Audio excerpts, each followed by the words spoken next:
বিয়ের পর তাকে দিনদার বানিয়ে নিব। এই চিন্তা কি সত্যিই ঠিক? যেখানে নবীরাও তাদের প্রিয় মানুষদের হেদায়েত দিতে পারেননি, সেখানে আপনি কিভাবে এতটা নিশ্চিত?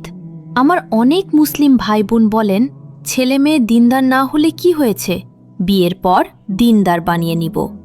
যারা এমন চিন্তা করেন তাদের জন্য এই কথাগুলো। ১. আশিয়া রাদিয়াল্লাহু আনহা তার স্বামী ফিরাউনকে হেদায়েত দিতে পারেননি। ২. লূত আলাইহিসসালাম তার স্ত্রীকে হেদায়েত দিতে পারেননি। ৩. ইব্রাহিম আলাইহিসসালাম তার পিতাকে হেদায়েত দিতে পারেননি। ৪. নূহ আলাইহিসসালাম তার সন্তানকে হেদায়েত দিতে পারেননি। ৫. মুহাম্মদ সাল্লাল্লাহু আলাইহি ওয়াসাল্লাম তার প্রিয় চাচা আবু তালিবকে হেদায়েত দিতে পারেননি। ৬. আদম আলাইহিসসালামের সন্তান কাবিলও সঠিক পথে থাকেনি। মানুষ চাইলেই কাউকে হেদায়েত দিতে পারে না, কারণ হেদায়েতের মালিক একমাত্র আল্লাহ তাআলা।